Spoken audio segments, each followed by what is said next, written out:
bendecir tu nombre, darte la gloria y la honra solo a ti, oh Señor, que mereces la exaltación nuestra en todo momento. Somos inmerecedores de tu gracia y de tu bendición.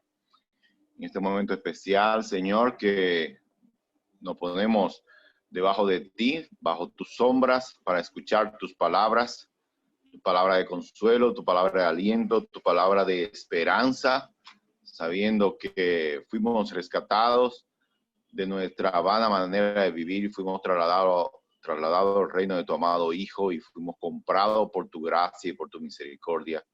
Que tú, oh Señor, nos dejes ver estas grandes verdades para que nuestros corazones sean fortalecidos, nuestras vidas edificadas y querramos cada día, Señor, glorificar y bendecir tu nombre en vista de todo lo que tú has hecho en nosotros. La gloria y la honra sea para ti, ahora y siempre, en el nombre de Cristo. Amén y amén. Amén. Bien, nuestro hermano Néstor Rosario con nosotros con la exposición del capítulo 4 de Gálatas. Néstor, un saludo especial para ti y para tu familia. Sabes que estás en tu casa, así que este tiempo y los micrófonos son tuyos. Nuestro hermano Néstor.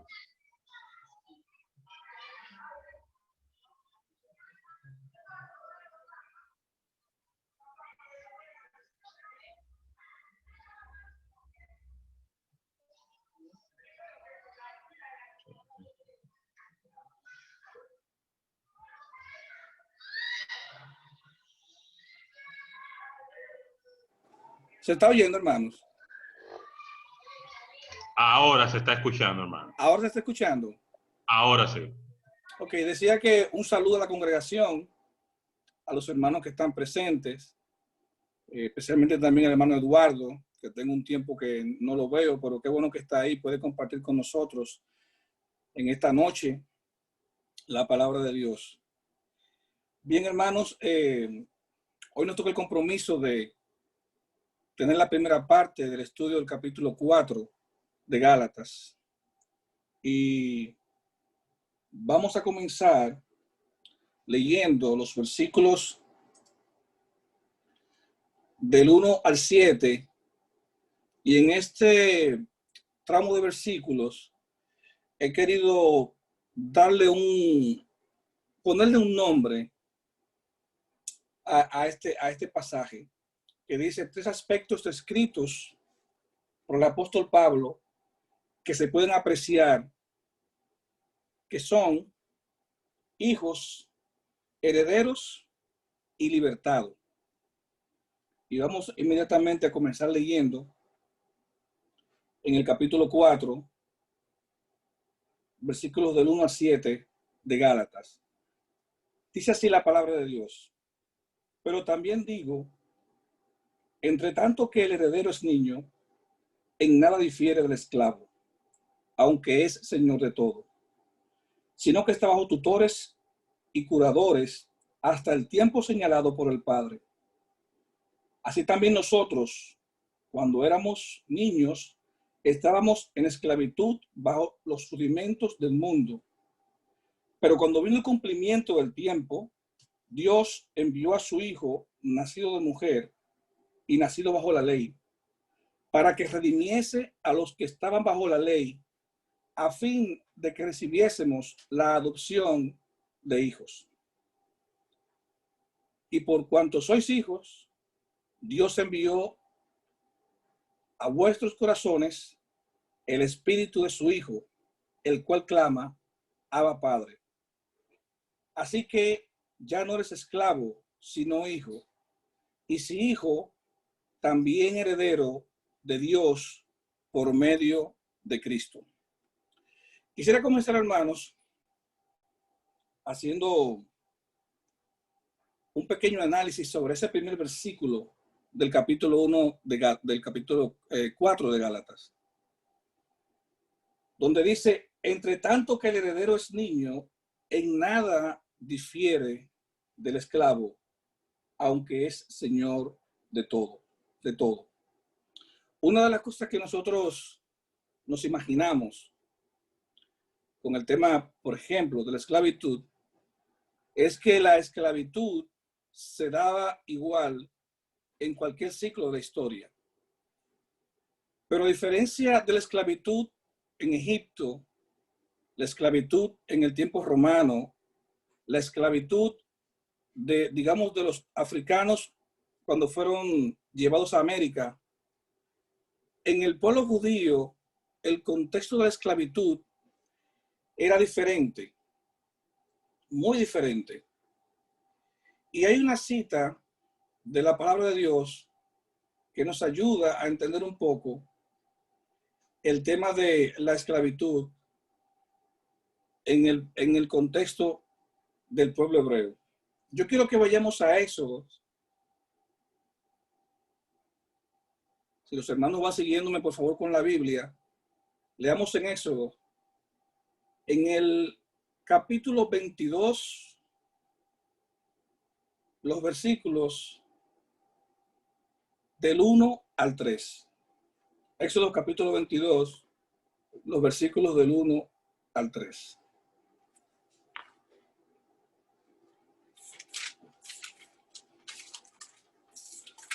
Es un pasaje muy interesante porque nos ayuda a ver cómo un hombre podía pasar a ser un esclavo en el tiempo después que el pueblo de Israel salió de la esclavitud de Egipto. Leemos entonces Éxodo capítulo 22, los versículos del 1 al 3. Dice así la palabra de Dios: si alguno hurtare buey u oveja y lo degollare o vendiere, por aquel buey pagará 5 bueyes y por aquella 4 ovejas. Si el ladrón fuera herido forzando una casa y fuera herido de muerte, el que lo hirió no será culpable de su muerte. Pero si fuera de día, el autor de la muerte será reo de homicidio. El ladrón hará completa restitución. Si no tuviera con qué, será vendido por su hurto. O sea, iba a ser vendido como esclavo. Entonces, ahí cuando uno ve eso en la palabra y puede notar que si alguien cometía alguna infracción de esta, ¿verdad? Si era encontrado robando y no tenía con qué pagar, entonces iba a ser vendido como esclavo a sus iguales, hermanos. Si no tenía con qué, digamos, restituir, como dice la palabra. Ahora, ¿qué significa restituir? Encontramos que restituir significa la devolución de algo que se posee injustamente. Es decir, en un deber de consecuencia queda en quien se ha apropiado de lo que no es suyo. Para recibir el perdón no basta con que se arrepienta. Precisa restituir lo ajeno y reparar las injusticias cometidas. O sea que tenía que ser un pago total. Al no haber un pago total, entonces esta persona tendría que pagar con trabajo sirviendo a otros. Ahora, ¿cómo esta persona, siendo esclavo, llegaba a ser libertado? Digamos, llegaba a ser una persona libre de lo que había cometido.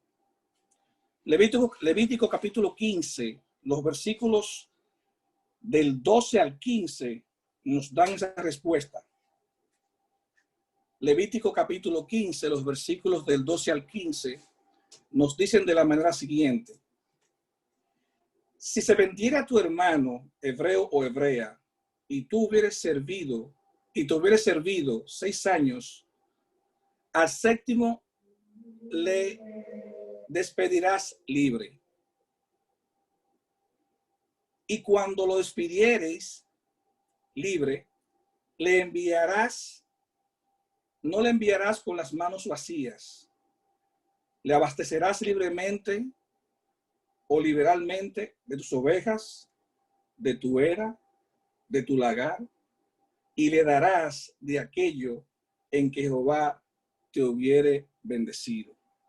O sea que cuando el esclavo terminaba su tiempo de esclavitud, al momento de ser libertado o liberado, no iba para su casa con las manos vacías, sino también que era provisto por una porción, ¿verdad?, de lo que había en la casa de su amo. Por eso decía en el principio que el contexto de esclavitud en el pueblo hebreo es muy distinto a lo que conocemos de la esclavitud griega o de la esclavitud romana, de la esclavitud de los africanos, de la esclavitud en Egipto. Es muy diferente, porque aquí había que libertar a la persona, digamos, de alguna manera con una seguridad social, física, alimentaria. Y qué interesante, porque aquí hay palabras que a veces quizás a uno le llama la atención. Yo quisiera, por favor, que Randy o el hermano que esté manejando, que esté ahora mismo como host, nos ponga la imagen de la era. ¿Qué era una era? Ese círculo, digamos, o ese semicírculo donde los agricultores ponían el cereal a secar para que se abriera y luego sacarle entonces lo que estaba dentro. Ahí uno puede observar, por ejemplo, una especie de era. Y quizás los que hemos visitado el campo o los que son de campo conocerán como el café y el cacao, cuando se le saca esa pulpa, es puesto a secar en un lugar de cemento para entonces luego poder ser procesado. Así era la era. Y el lagar, que es otra imagen que tenemos por ahí, el lagar no era más que ese lugar donde el vino o donde las uvas eran puestas para que personas la pisaran y poder extraer el jugo. Si puedes, por favor, mi hermano, colócame otra imagen del lagar. Ahí la tenemos. Es impresionante. Ahí vemos, por ejemplo, las personas trabajando, pisando la uva y diferentes canales para poder extraer el jugo de la uva. El jaraíz, como también se le conoce. Si bien es cierto que el Señor tiene un cuidado tremendo de nosotros, cuando nos liberta de esa esclavitud, no llegamos a Él con las manos vacías, sino que llegamos a Él con las manos llenas. Llenos del Espíritu Santo. Venimos a Él para también ser llenados de la palabra. Venimos a Él para ser llenos de los atributos que podemos mostrar a través de nuestra conversión y nuestro arrepentimiento en Cristo, buscando, por decirlo así, el favor de Dios. Al momento de que el hombre es libertado de la esclavitud de este mundo, el hombre no llega a Cristo con las manos vacías, llega con herramientas para poder vivir a plenitud la vida cristiana. Aunque muchas veces nosotros no valoramos esas herramientas o esa provisión de Dios para que nosotros podamos vivir esa vida plena y con satisfacción también.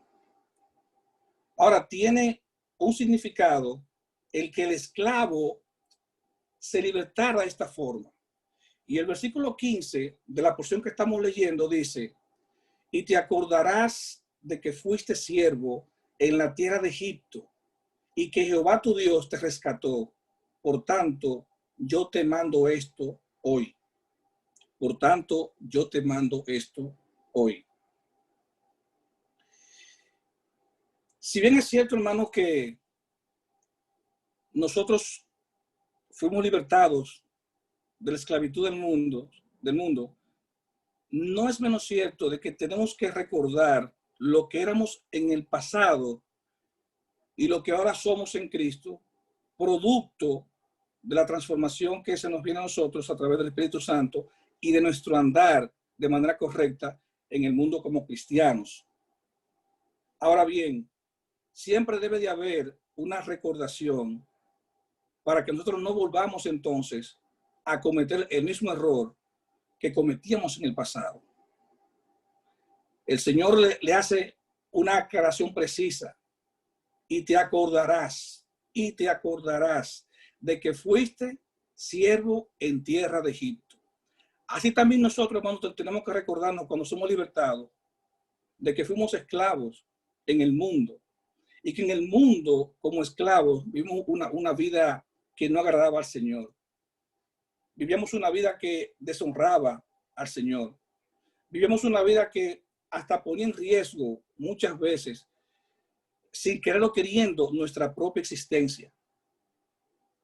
Por eso es importante resaltar, hermanos, que el Señor está diciendo aquí al pueblo, y te acordarás que fuiste siervo en tierra de Egipto y que Jehová tu Dios te rescató. Por tanto, yo te mando esto hoy. Ahora, ¿qué decir, hermanos, con el tema del niño? Cuando uno es un niño y, digamos, está pendiente de recibir una herencia, mientras usted es niño, usted no puede recibir la herencia hasta que no es mayor de edad. ¿Verdad que sí? Perfecto. Sin embargo, en el contexto judío, había una transición de pasar de niño a adulto. Era toda una transición. Y esa transición no se daba solo por la edad, sino por la formación que el niño iba recibiendo hasta llegar el momento de comenzar un estado que lo marcaba ya como el principio de un adulto. Yo quiero que veamos el primer video, el video más corto. Hermano que está manejando el host, nos puede poner el video más corto de los dos que están ahí para que veamos cuando el niño pasa de ser niño y se convierte o comienza a ser un adulto. Vamos a ver esta ilustración de este corto video, por favor. Una amiga me contó que le hizo clases de Bat Mitzvah a una niña. Una parte importante del curso de Bat Mitzvah era hacer un proyecto de Gesed, de ayuda al prójimo. Un poco antes de terminarlo, mi amiga me dijo que esta niña de 11 años le hizo la siguiente pregunta. ¿Por qué se le da tanto énfasis a hacer Gesed cuando uno va a hacer el Bat Mitzvah? Que según el judaísmo, ese es el momento en que un niño se transforma en adulto. ¿Qué relación tiene hacer Gesed con ese momento tan especial? Mi amiga le respondió lo siguiente. Muchas veces, en el mundo occidental, cuando un niño pasa a ser adulto, empieza a pensar en todos sus derechos. Ahora puede manejar, puede tomar alcohol, puede votar, etc. O sea, ser adulto se asocia con un montón de derechos. Por lo tanto, el mundo gira en torno a mí. Pero el enfoque judío es distinto. La verdadera madurez y transformación de niño a adulto ocurre cuando el foco deja de ser yo y empiezan a ser los demás. Cuando el mundo ya no gira en torno a mí. Y la razón de esto es la siguiente.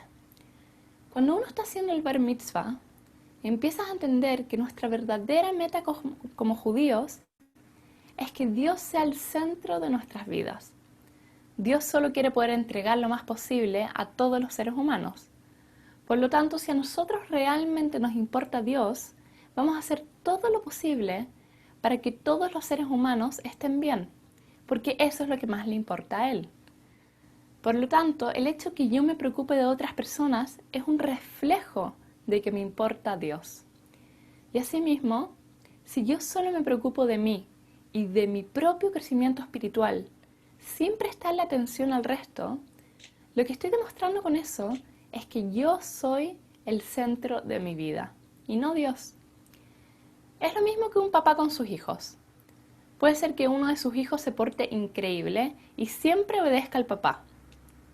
Pero si ese niño hace sufrir a sus hermanos, eso demuestra que en realidad nunca le importó su papá, solo le importaba quedar él como un buen hijo.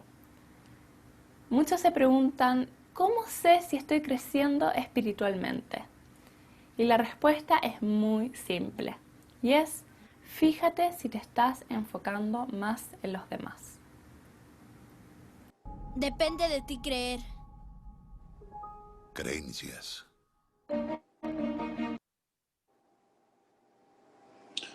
Bien, hermanos, ahí podíamos ver a esta joven argentina de origen judío describiendo lo que significa esta ceremonia, el Bar Mitzvah, que pasa de ser, o que pasa a ser una ceremonia en donde el niño o la niña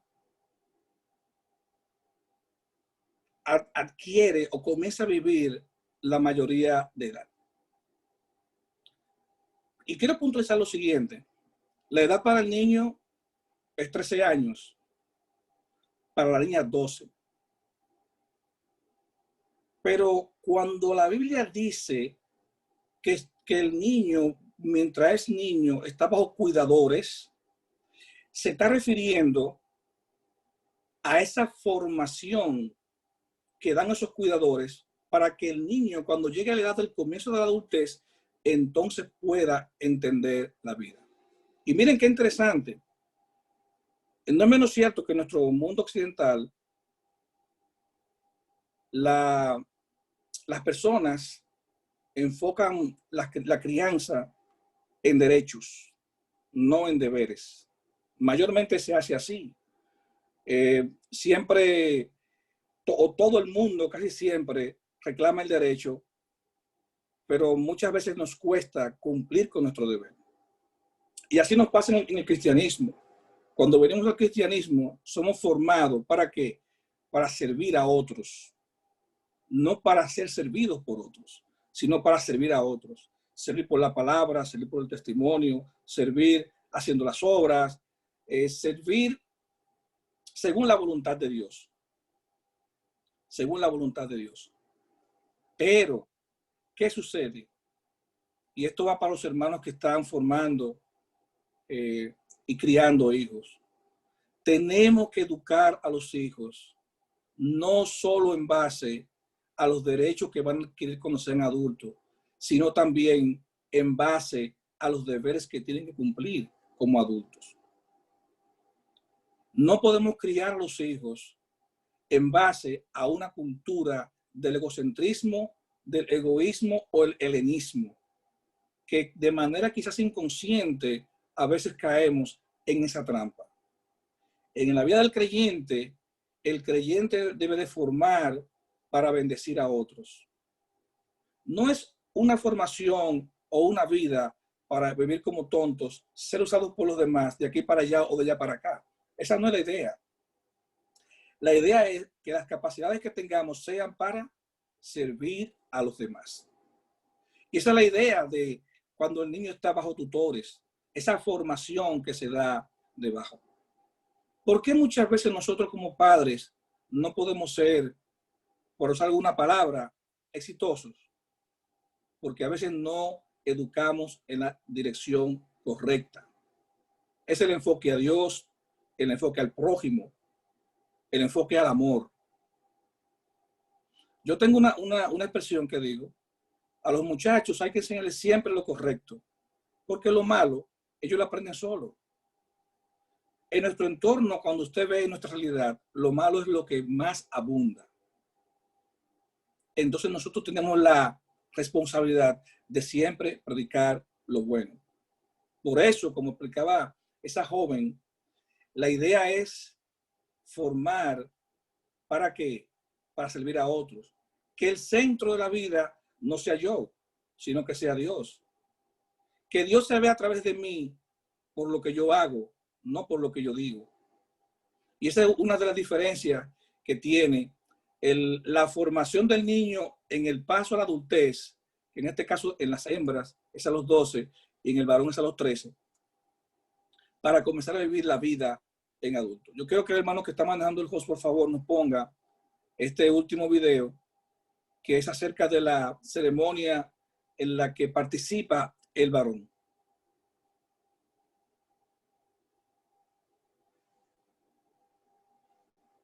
Depende de ti creer. Creencias.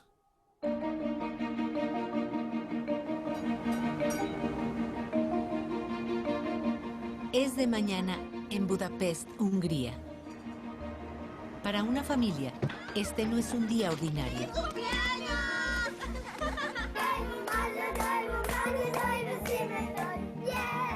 Mendel Hurwitz cumple 13. Esta semana celebrará su Bar Mitzvah, un ritual judío de transición que marca el comienzo de una nueva fase en su vida espiritual. La ceremonia del Bar Mitzvah es una ceremonia de cuando te conviertes de niño a adulto. Durante su Bar Mitzvah, Mendel conducirá un servicio en la sinagoga y leerá en voz alta de la Torá los primeros 5 libros de la Biblia hebrea. La Torá relata la historia de los inicios del pueblo judío y contiene la sabiduría y los valores que los han guiado durante casi 3000 años. Con su Bar Mitzvah, Mendel está declarando que la Torá será su guía también.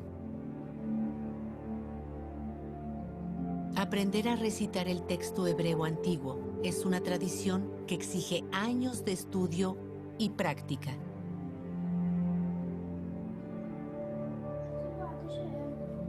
Para mí, aprender este pasaje es bastante difícil. Mi padre me diría, Mendel, comienza a estudiarlo. Está bien, papá, empezaré a estudiar en 10 minutos. 10 minutos más tarde, Mendel, ¿ya empezaste a estudiar? Ya estoy abriendo el libro. Es mucho trabajo. Pero es como si abrieras la ventana de Dios.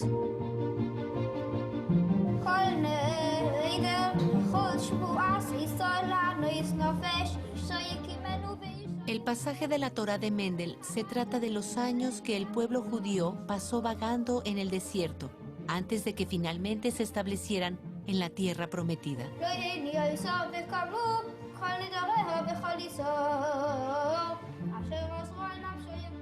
Esto es muy importante para mi vida. Con el fin de llegar a un nivel más alto, siempre tienes que dejar atrás lo que eras hasta ahora. Debes tener la motivación para la vida. La fe es algo en lo que tienes que trabajar tú mismo. Y depende de ti creer. Depende de ti creer. Creencias. Bueno, importantísimo consejo de ese niño. Cuando dice la fe es algo que uno tiene que trabajarlo uno mismo. Si bien es cierto, hermano, que nosotros podemos tener quizás ahora una idea más clara de esa comparación entre lo que de un esclavo y un niño, como menciona Gálatas, y ver ahora por qué ambos, al momento de ser, digamos, o llegado el tiempo, recibirían la herencia, era porque había un tiempo de preparación. El esclavo se preparaba todos esos años trabajando y luego entonces se salía con herramientas para poder vivir, y así el niño se va preparando y siendo enseñado para poder afrontar la vida con responsabilidad.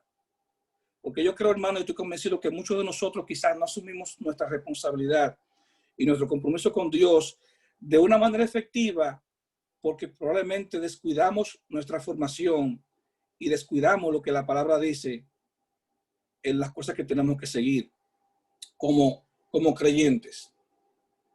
Ahora bien, pasando un poco ya esta parte aquí, el versículo 3 nos dice de la manera siguiente: así también nosotros cuando éramos niños estábamos en esclavitud bajo los rudimentos del mundo. Cuando éramos niños. Hay 2 versículos que pudieran, digamos, de alguna manera ilustrarnos un poco acerca de que cuando éramos niños estábamos bajo los rudimentos del mundo.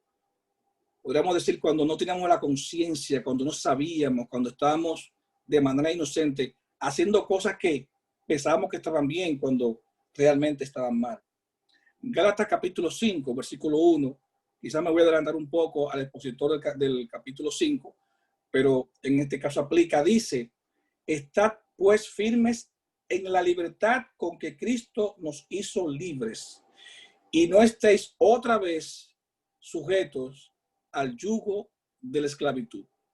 Ahora, cuando uno se refiere, hermanos, a la vida pasada, al yugo de la esclavitud, ¿de qué exactamente está hablando la palabra de Dios? Está hablando de los pecados. La misma carta de Gálatas señala el fruto del Espíritu, ¿verdad?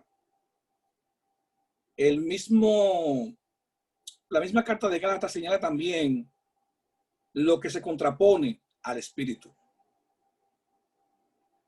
Habla la palabra de Dios sobre lo que es pecado y lo que no es pecado.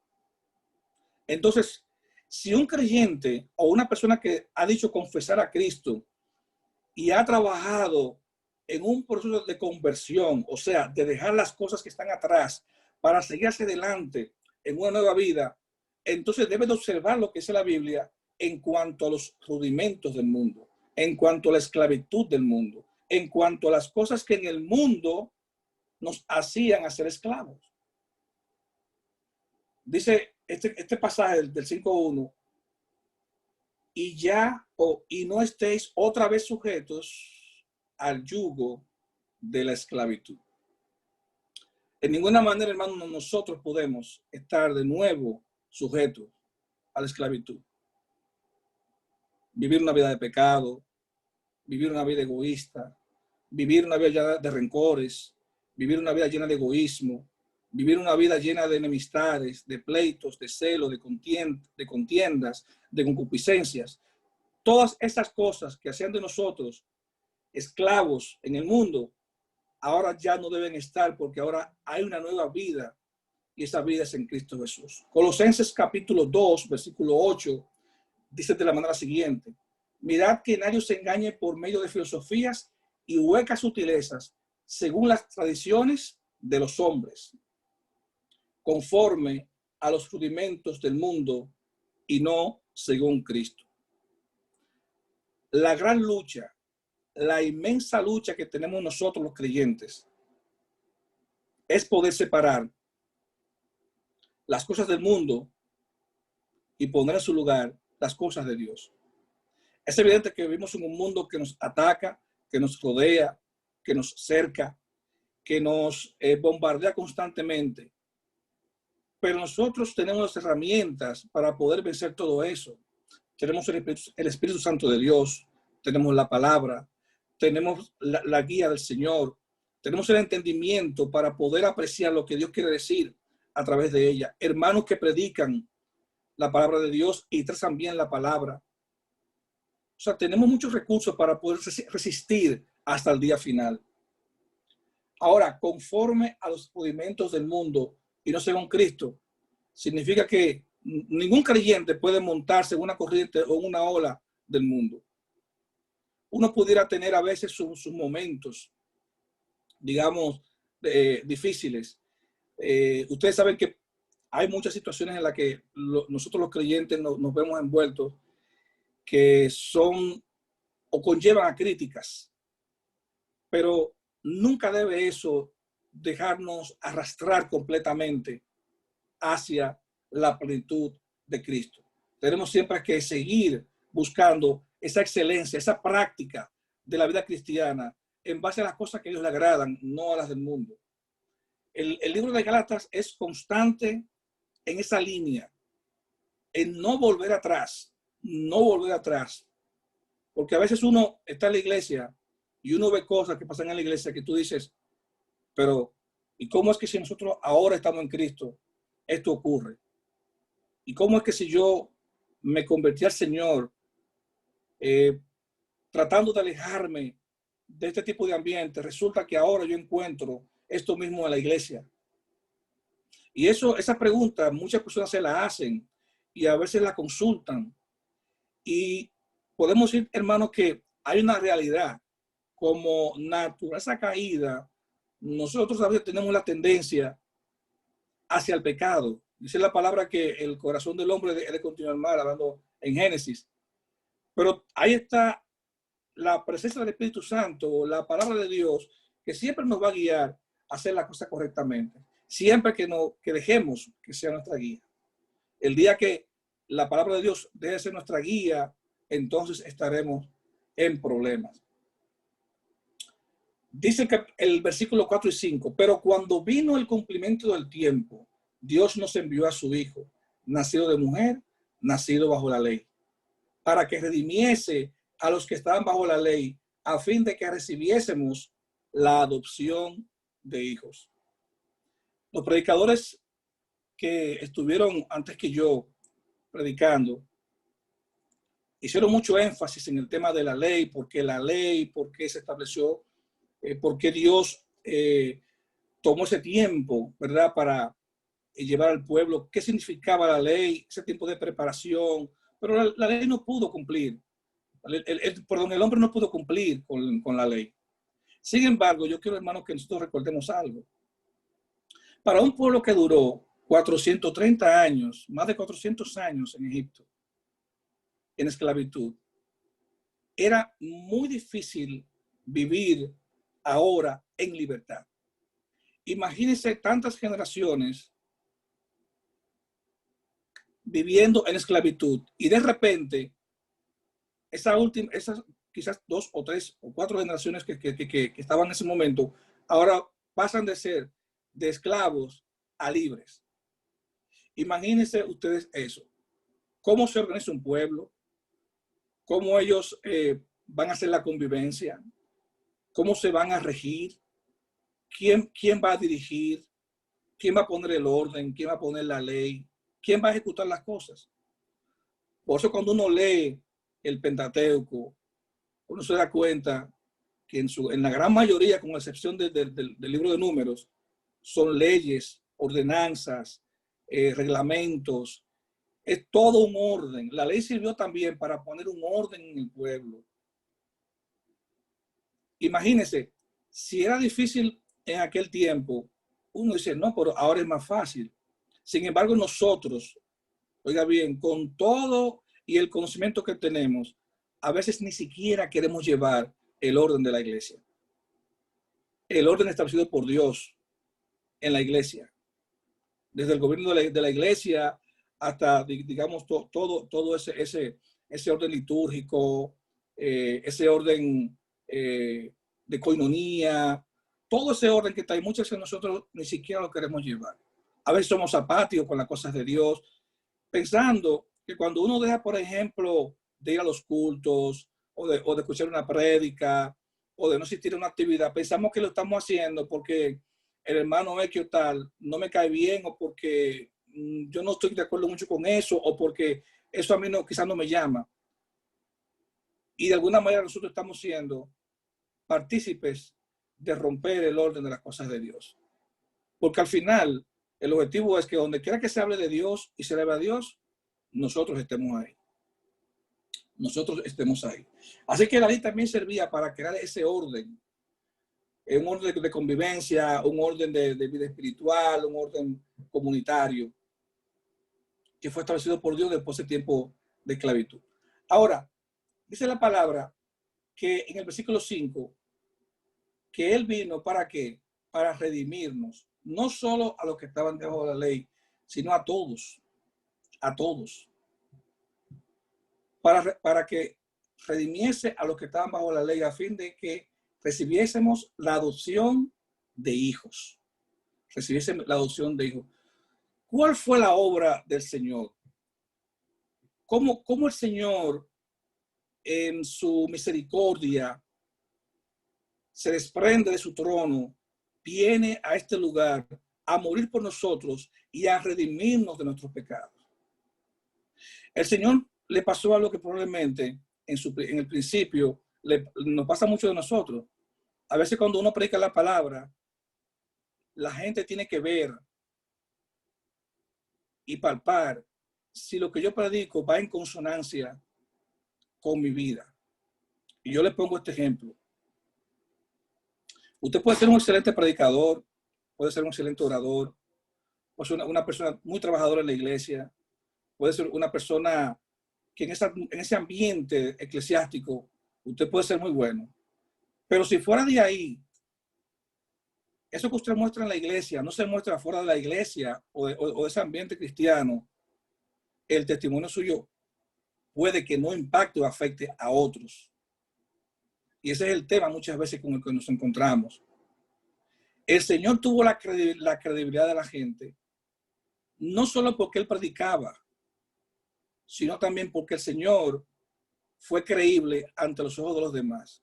Evidentemente, señales como los milagros impactaban a la gente, pero la compasión de Él fue algo que maravilló a la gente, porque el Señor iba donde estaba el problema, el Señor iba donde estaba la necesidad de la gente, el Señor iba donde estaba el ruego de la injusticia o de la impotencia de las personas muchas veces ante una enfermedad, ante una situación de familiar y todo eso.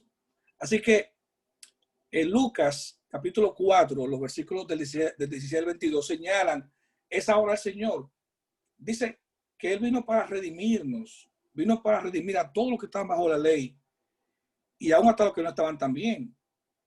Si leemos esta porción de Lucas en el Evangelio de Lucas dice, capítulo 4, 16 al 22 dice, que vino a Nazaret donde se había criado y en el día de reposo entró a la sinagoga conforme a la costumbre y se levantó a leer el libro del profeta Isaías. Y habiendo abierto el libro, halló el lugar donde estaba escrito: el Espíritu del Señor está sobre mí, por cuanto me ha ungido para dar buenas nuevas a los pobres.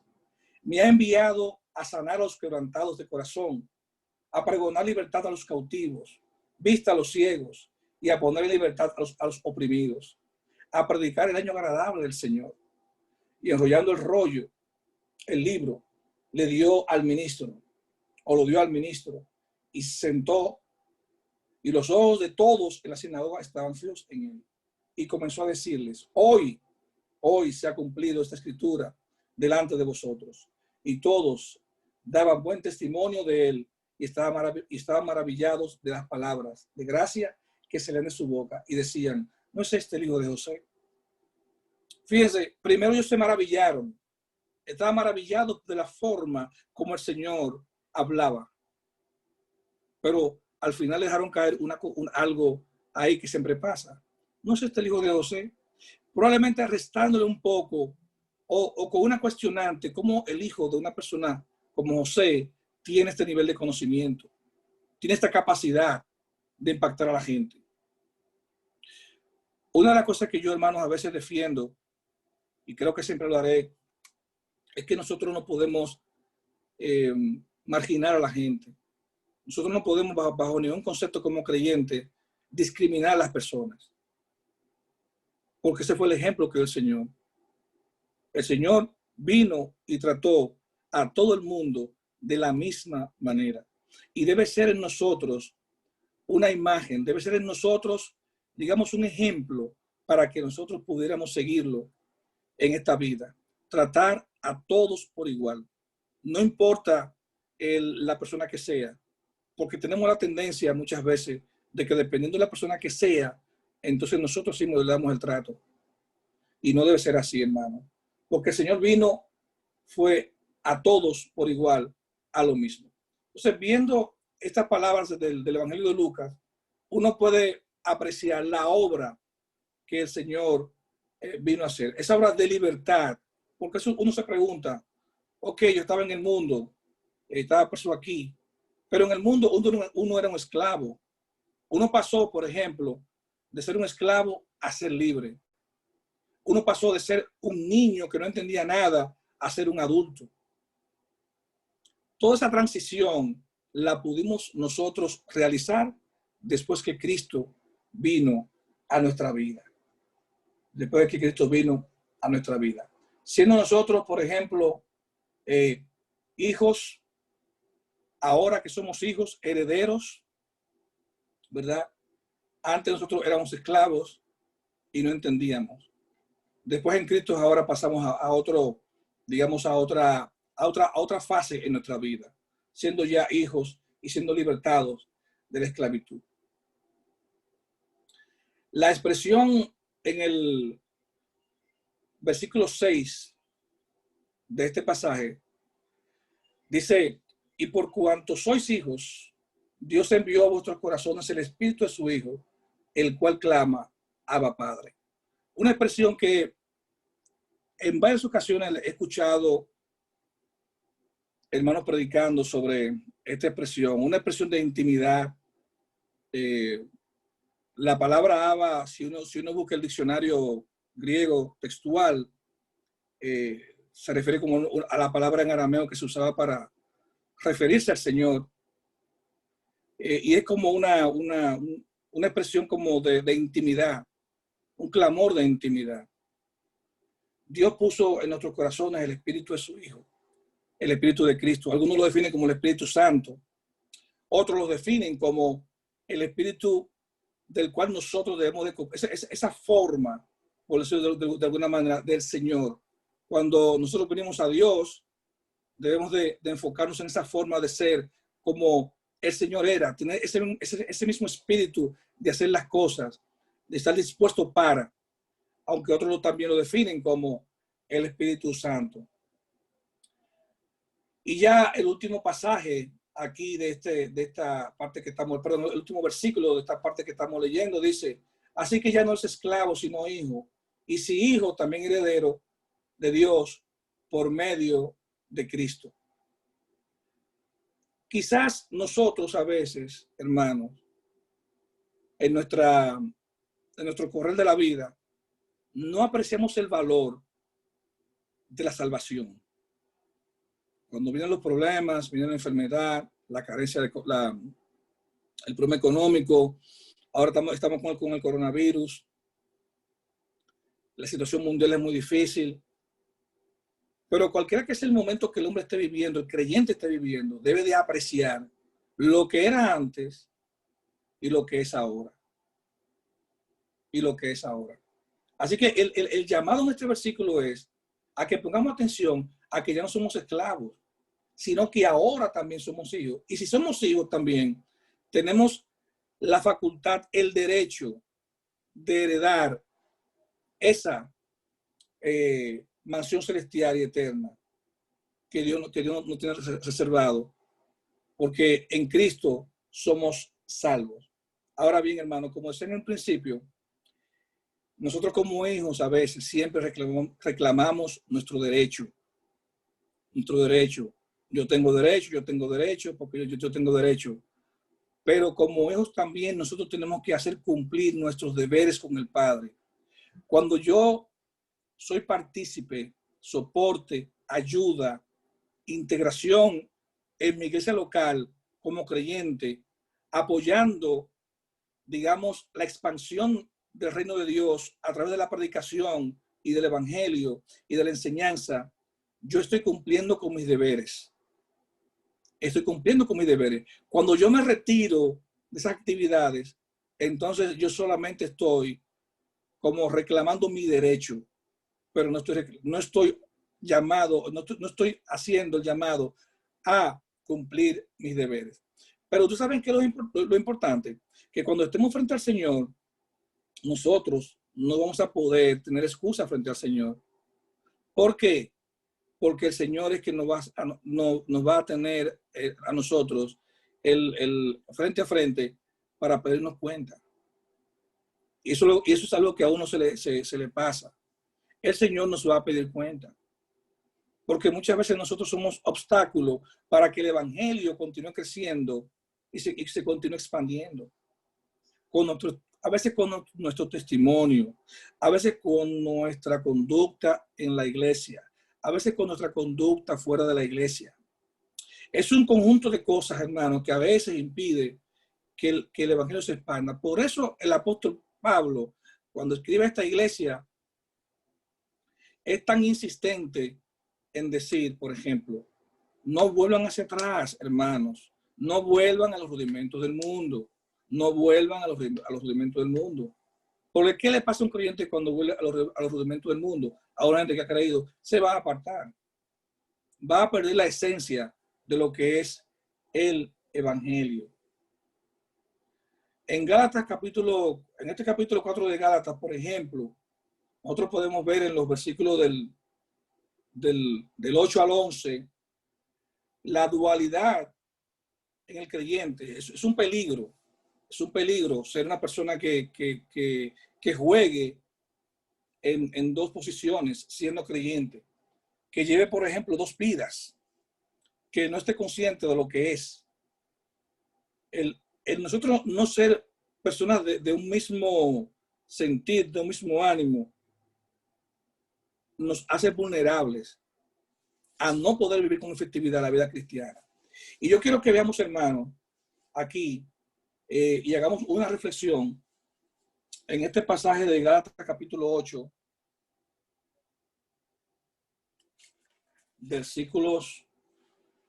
capítulo 4, versículos del 8 al 11.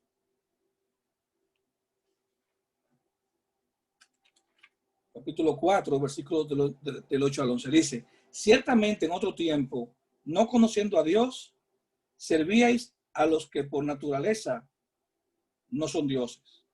Mas ahora, conociendo a Dios, o más bien, siendo conocidos por Dios, ¿cómo es que volvéis de nuevo a los débiles y pobres rudimentos, a los cuales os queréis volver a esclavizar? Guardáis los días, los meses, los tiempos. Me temo de vosotros que haya trabajado en vano con vosotros. Quizá unas palabras desalentadoras para el apóstol, ¿verdad? En ese último pasaje. Pero aquí la idea es, hermano, que nosotros veamos lo siguiente. Digamos, cuando nosotros no éramos cristianos, ¿a qué dioses servíamos nosotros? Y siendo cristianos, tenemos que ver si seguimos sirviendo a esos dioses, siendo creyentes. ¿A qué dioses se refiere la palabra cuando, bueno, en los Gálatas, por ejemplo, ustedes saben que la iglesia de Galacia, o las iglesias de Galacia, así lo describe el libro, perdón, la carta, en el principio, cuando hace la introducción, en el versículo dice, a todos los hermanos que están conmigo, a las iglesias de Galacia. O sea, que deja entrever la Biblia que eran varias, no era una sola. ¿Qué dioses, por dónde está ubicada esa ciudad? Una ciudad con un corte griego, evidentemente, plagada de esa cultura de la época, en donde los griegos eran la cultura del conocimiento y los romanos eran la cultura del poder y del poder militar, de la conquista. Era una cultura que no le daba mucho espacio al judío para poder seguir como esa vida que el judío pretendía llevar. Entonces, por ser una cultura así, sabemos que los griegos eran politeístas, adoraban más de un dios, tenían varios dioses. Y esa cultura, entonces, influía en todo el entorno de las iglesias. Pero cuando uno extrapola, digamos, eso al tiempo de hoy, ya un dios para nosotros, por ejemplo, lo que es Apolo, Neptuno, todos esos dioses creados en la mitología griega, eso no existe. Cada área de la tierra, del universo, tenía su dios. Para cada cosa había un dios. Pero hoy, ese concepto ha cambiado. Ahora, nosotros podríamos estar sirviendo a otros dioses. Y eso, hermanos, en nuestra vida tenemos que tomarlo muy en cuenta. Por ejemplo, podríamos decir también que nosotros no podemos volver de nuevo, si ya estamos en Cristo, no podemos volver de nuevo a nuestra vida pasada.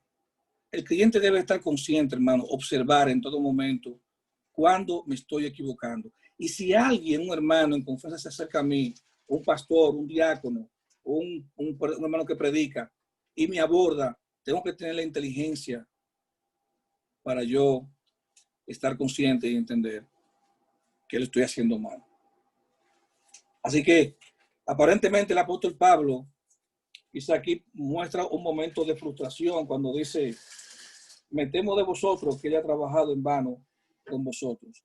Cuando tanta predicación, tanto trabajo, de repente se vea como que no está dando el fruto necesario. Bien, hermanos, quiero dejarlo hasta aquí para entonces dar paso a las preguntas, porque ya eso es las 7:15 y quisiera, no quiero tomar mucho tiempo para que pudiéramos tener tiempo para las preguntas. El próximo sábado, si el Señor lo permite, vamos a continuar entonces con la segunda parte. Vamos a estar hablando, sí, un poco de aquí de Gálatas capítulo 4, los versículos del 8 al 11, pero vamos a seguir de inmediato con la segunda parte. Así que, hermanos, gracias por este tiempo, gracias también por la paciencia. Espero que haya sido un tiempo de bendición y de reflexión para nuestras vidas. Y que el Señor les bendiga y muchas gracias. Así que quedan abiertos el espacio ahora para que el hermano que está dirigiendo pueda tener el tiempo de las preguntas. Bien, mis hermanos, muchas bendiciones al hermano Néstor. Vamos a orar primero en esta parte, cerrarla, para entonces después dedicarnos a las preguntas. Vamos a orar. Vamos a pedir a nuestro hermano Alfonso, que está por ahí con nosotros, que ore esta parte y cierre la meditación para entonces después pasar a las preguntas. Vamos a abrirle el micrófono ahí. Dios les bendiga, hermanos. Aquí estamos, por la gracia de Dios. Oremos. Padre nuestro que estás en el cielo, Padre bendito, todopoderoso. Gracias, Señor, por tu bendición de escuchar tu palabra. Por la bendición, Padre Santo, de que en ella nos fortalecemos. Gracias porque tú eres bueno. Gracias porque tú definitivamente nos sostienes a través de tu poder. Gracias por esa enseñanza, Padre Santo, que es nuestro alimento constante, lo cual debemos estar pidiendo, Padre Santo, que tú nos los dé, tal como tú quieres. Asimismo, que los recibamos ese alimento con una actitud positiva y con la intención de que sea un alimento bien, vamos a decir, calificado, queriendo decir que debemos estudiar la palabra, escudriñarla. Este libro de Gálatas, Padre Santo, para nosotros es un libro muy interesante. Te pedimos, Padre Santo, que en este estudio que estamos haciendo, nosotros podamos profundizar en él, pero que lo llevemos a la práctica y que podamos, Padre de la gloria, hacer lo que tú quieres que hagamos para tu gloria y tu honra. En esta noche, nuestro hermano Néstor, Padre Santo, nos ha edificado, tú lo has preparado para la edificación de cada uno de nosotros, y nosotros definitivamente, Padre Santo, agradecemos por ello.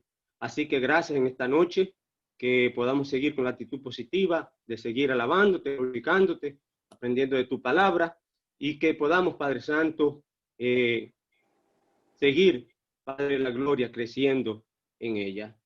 En esta noche podamos descansar, podamos tener un sueño muy feliz, y que podamos, Padre Santo, ejercitar siempre el amor entre nosotros. Gracias de todo corazón, Padre. Nosotros alabamos y glorificamos tu nombre en el nombre de Jesús. Amén. Amén. Amén. Bien, mis hermanos, recuerden a los invitados, los hermanos que tenemos de diferentes iglesias junto con nosotros, nos pueden escribir por el chat sus preguntas o pueden abrir sus micrófonos y hacer sus preguntas. Este es el momento abierto para eso.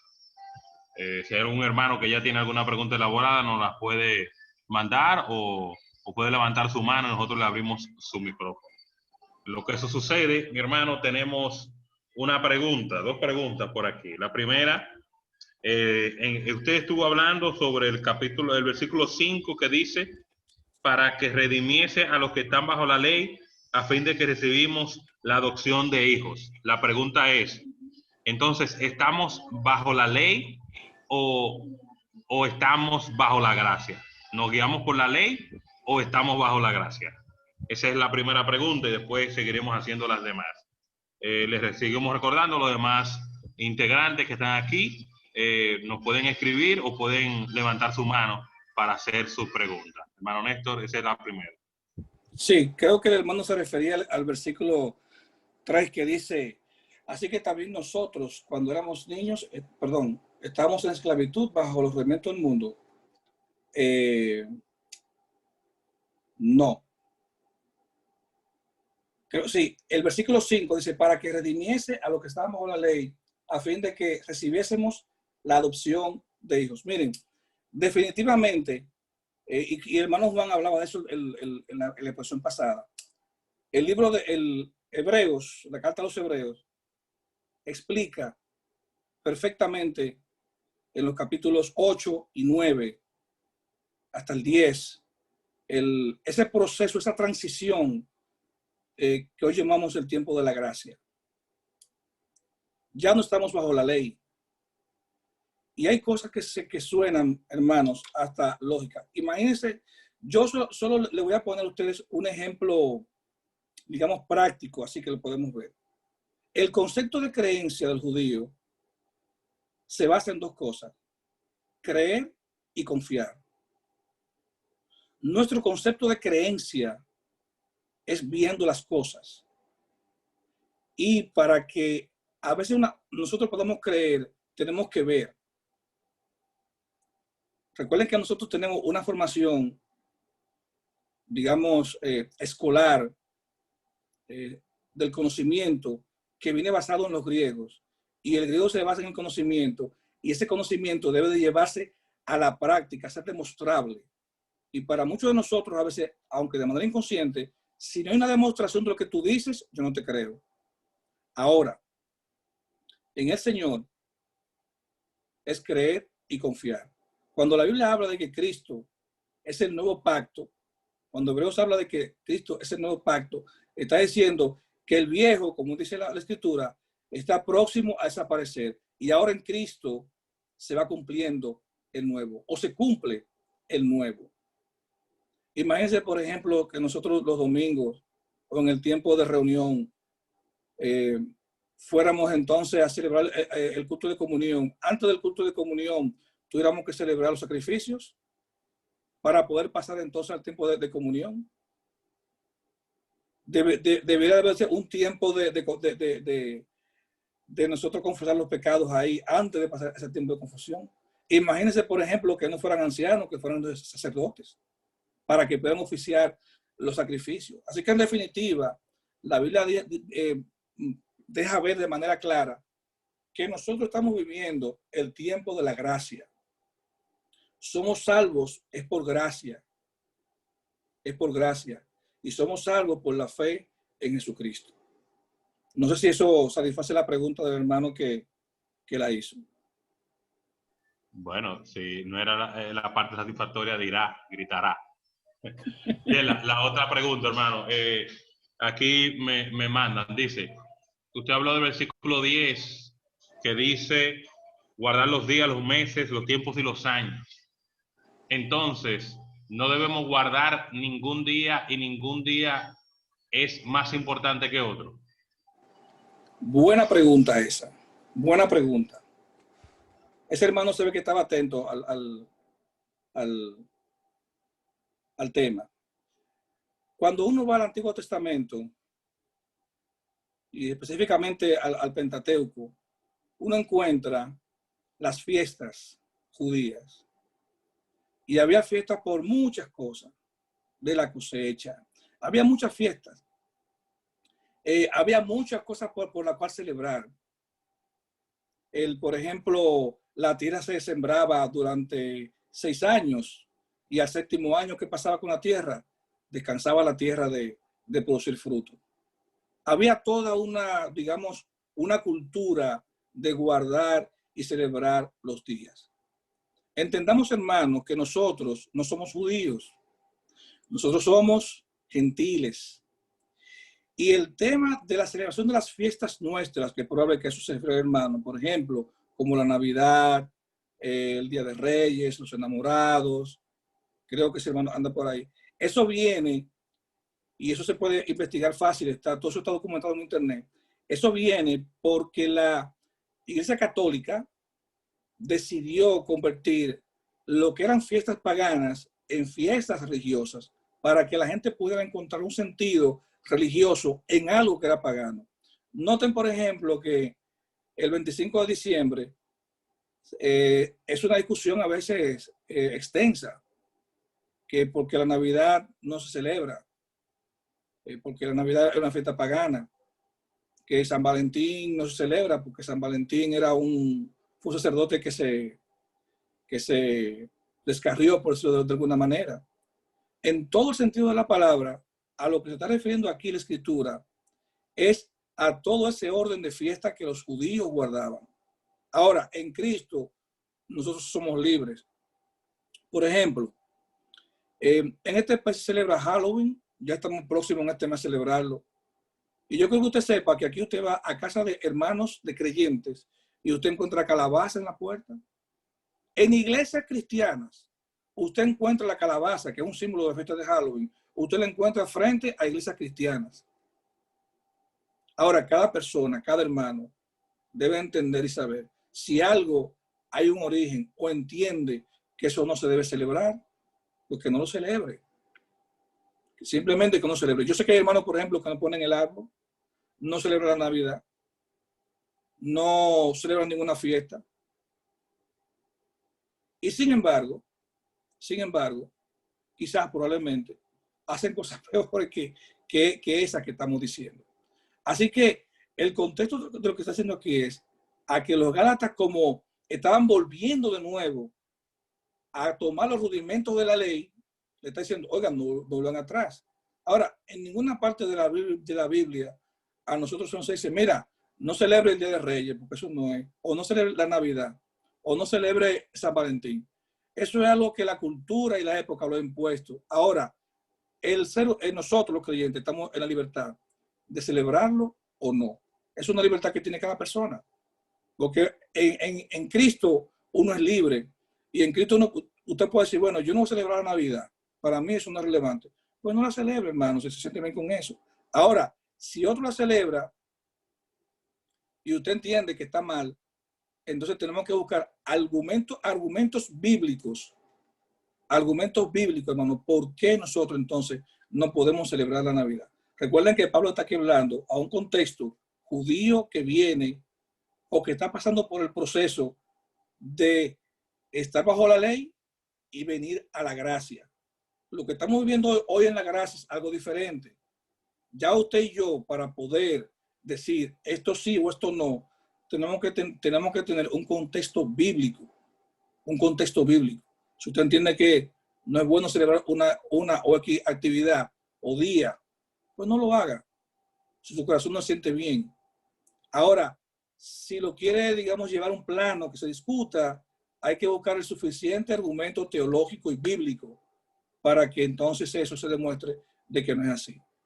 Yo soy de posición de que si un hermano se siente bien, por ejemplo, celebrando la Navidad en este sentido, haciendo una cena, dando gracias a Dios por eso, como se puede hacer todos los días, orando y dando gracias por los beneficios, los favores que se han recibido durante el año, bienvenido sea. Ahora, cada quien es libre en esta libertad, no con libertinaje, de hacer como dice la palabra, decentemente las cosas y en orden. Amén. Dirán uno por ahí, bueno, me agarro de ahí por si se me olvida el aniversario de boda. Nuestro hermano Raven tiene una pregunta. Raven. Buenas noches, hermano. Bendiciones para todos. Saludos a nuestro hermano Néstor. Saludos, Raven. Dios te bendiga. Amén, amén. Bendiciones, hermano. Bien, hermano, según el versículo 9, que dice, mas ahora, conociendo a Dios, o más bien siendo conocido por Dios, ¿cómo es que os volvéis de nuevo a los débiles y pobres rudimentos a los cuales os queréis volver a esclavizar? Entonces mi pregunta es, podría una persona, habiendo sido librada del pecado por la sangre de Cristo, volver a ser atado por los lazos del pecado? Sí, claro. Claro que sí. Y lo voy a explicar de esta manera, que lo aprendí con un pastor. Y me gustó mucho su forma de explicarlo. Cuando uno viene a Cristo, uno hace una decisión de arrepentimiento. Uno está consciente, uno está seguro, uno está, digamos, convencido de que uno necesita a Cristo, que uno es un pecador, aunque otras personas vienen por otras razones, digamos, porque Dios le dio una oportunidad, rebasó una enfermedad, pero saben que Dios tuvo una intervención en su vida y deciden venir a Cristo. Ahora, cuando la persona viene a Cristo, hay un proceso que se llama el proceso de la conversión, que esa es la parte quizás más difícil que tenemos los creyentes. Ese cambio, hacer esos cambios en nuestra vida, de ahora estudiar la palabra, seguir la palabra a plenitud, congregarnos, obedecer a nuestras autoridades puestas por Dios en la iglesia, respetar los hermanos, participar de la coinonía, vivir una vida transparente dentro y fuera de la iglesia. Todo eso es o ha incluido en lo que es el proceso de la conversión. Porque la conversión es tú virar, hacer un cambio en sentido contrario a lo que tú eras antes. Ahora, cuando ese cambio no se da, o cuando ese cambio, tú te vas como quedando rezagado, tú tienes una alta probabilidad entonces de que tú vuelvas, aunque tú aunque tú hayas creído, aunque tú hayas confesado, a vivir una vida dual. Eso es lo que yo mencionaba ahorita. Una doble vida. Está viviendo, por ejemplo, está viviendo una vida en Cristo y está viviendo una vida en el mundo. Eso no se puede. El creyente puede, y de hecho ustedes pueden haber escuchado en un momento que digan, ese hermano no es creyente. O ese hermano tiene una conducta, digamos, que no es de un cristiano. Él ha creído, él confiesa a Cristo, pero en su proceso de conversión, en ese proceso de ir buscando la cosa de Dios para crecer, se está quedando rezagado. Y eso explica por qué muchas veces usted ve hermanos de 30 años que están igualitos que el primer día que se convirtieron.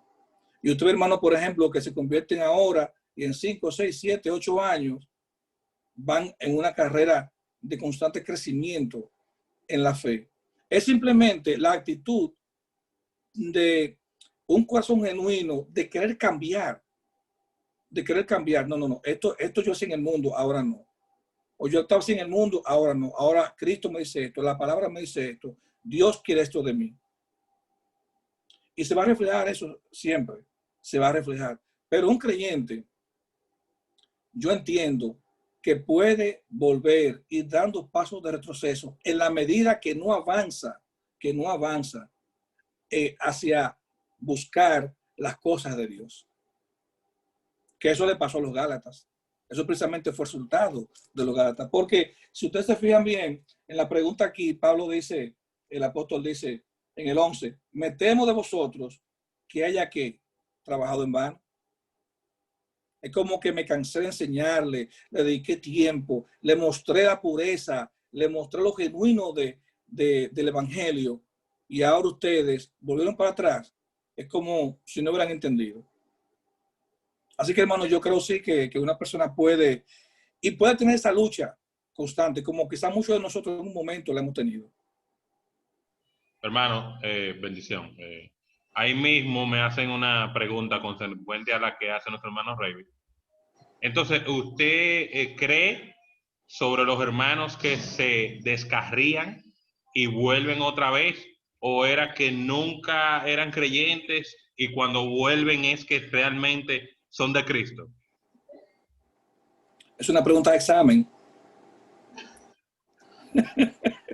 Es una pregunta de examen. Es una pregunta de examen. Miren,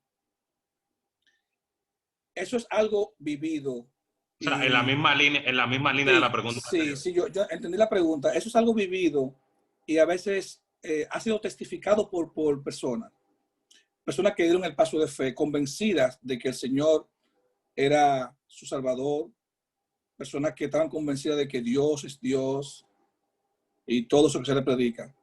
Y luego se apartaron al mundo. Muchas personas familiarizan eso por lo siguiente. Se fueron de nosotros porque no eran de nosotros. Ahora, nosotros no sabemos ni quiénes son de nosotros, ni quiénes no son. Porque nosotros no conocemos el corazón del hombre. El corazón del hombre solo lo conoce Dios. Ahora, ¿qué sucede? Que muchas veces, y probablemente muchos de los que estamos aquí en la reunión ahora lo hemos visto, personas se han convertido, han salido de la iglesia y luego han llegado otra vez entendiendo de que fue un paso incorrecto. Yo he visto eso en varias ocasiones y no dejan de tener su lucha, no dejan de tener su lucha, porque realmente es una lucha que tienen las personas. Recuerden que no todos nosotros estamos dispuestos a entregar todo al Señor. Recuerden eso, no todos estamos dispuestos a entregar todo al Señor. Por eso es que es un proceso que se tiene que dar de una manera genuina. Pero yo estoy convencido de que hay personas que se convierten, se van al mundo y luego regresan arrepentidos. Como hay personas que se convierten, se van al mundo y además regresan. Pero ustedes saben qué es lo grande de eso. Que tú le preguntas a una persona, ¿tú crees en Dios? Sí. ¿Tú quieres estar aquí como tu Salvador y Señor? No.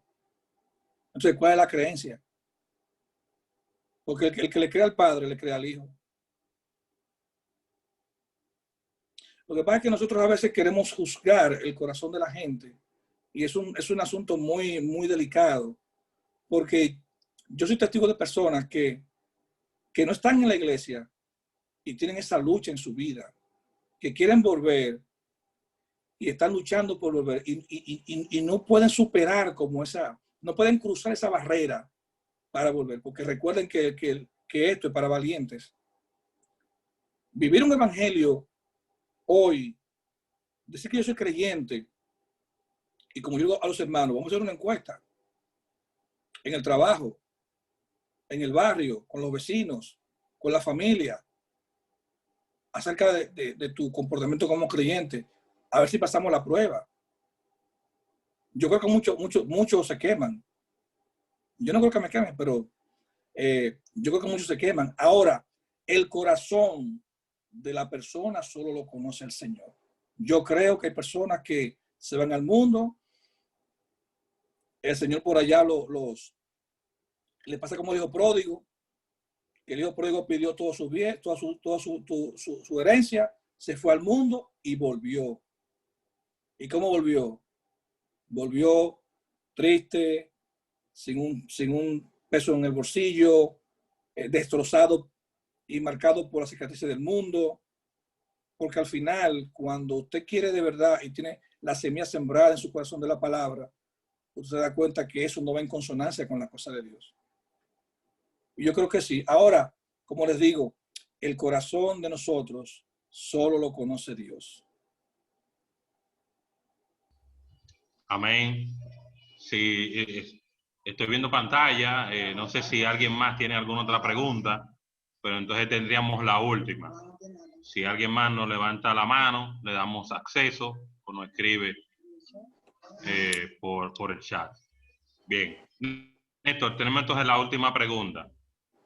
Parece que ese tema ese tema, ese hilo ha traído interés a lo que tú has dicho. Dice, entonces, ¿cuáles son las características para que el creyente no viva engañado de que es hijo de Dios y no serlo?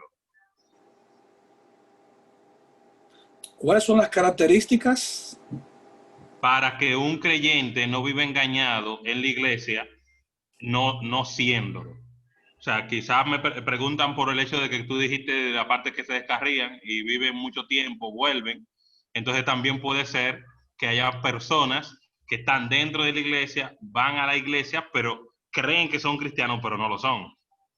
Bueno, entiendo que por ahí que va la pregunta. Excelente, excelente. Creo que las preguntas de hoy no tienen, digo, igual que todas, pero la de hoy no tienen desperdicio.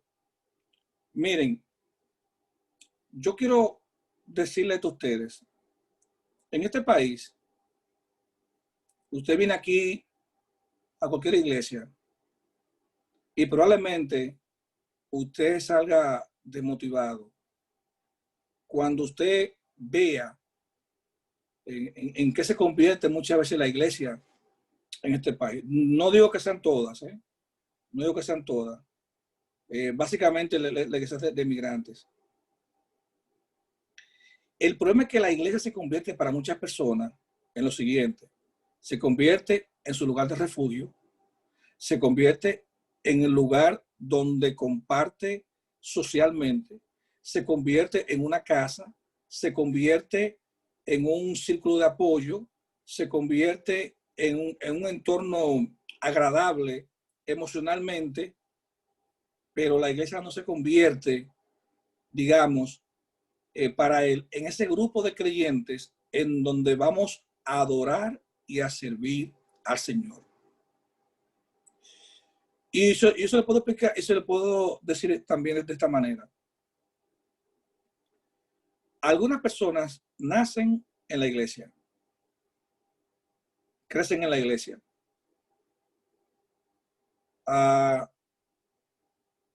Se entiende que son creyentes porque nacieron, se desarrollaron y todo eso.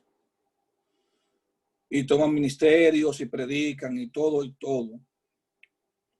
Y de repente esa persona se va al mundo como si nunca hubiera conocido la palabra de Dios.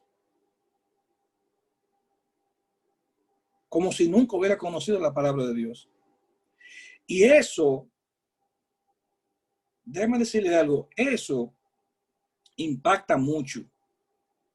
Lo que pasa es que nosotros muchas veces tenemos que ir mirando las cosas, especialmente nosotros los padres.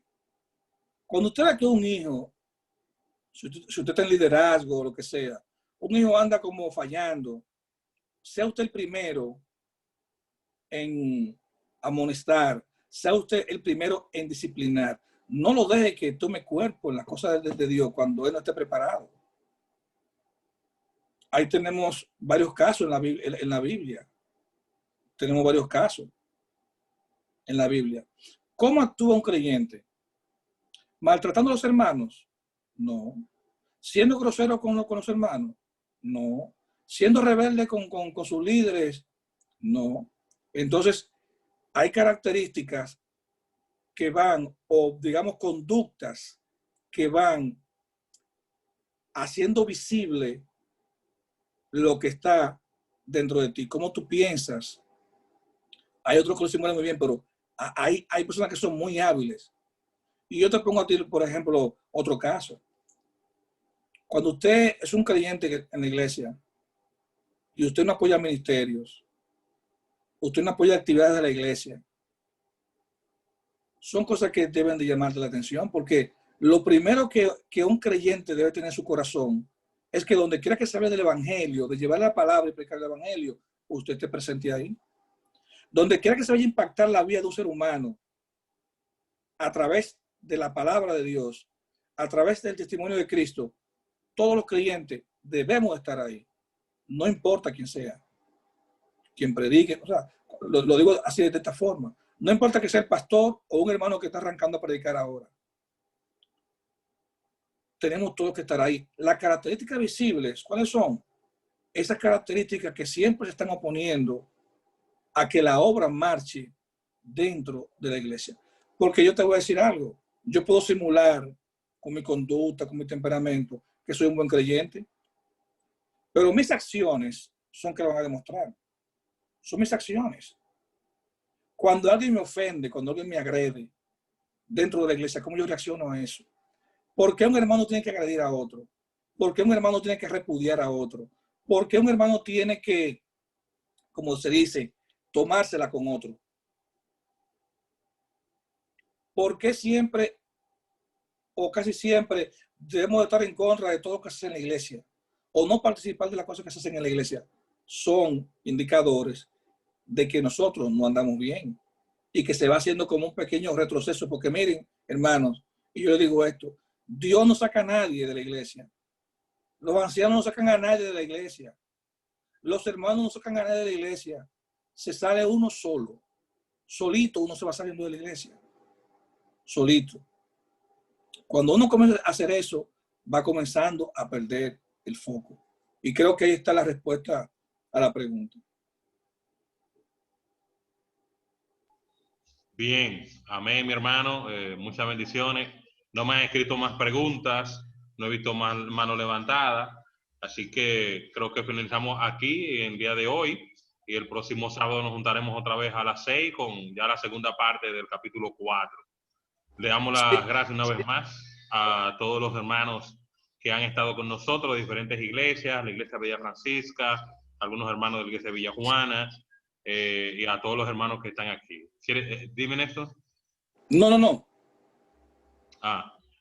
Así que mi hermano, muchas gracias por todo y muchas bendiciones. Así que hemos terminado aquí esta parte. Si algún de los hermanos de allá de la Marco quieren ahora saludar a nuestro hermano Néstor, este es el momento. Por lo demás, a los demás, que el Señor les bendiga.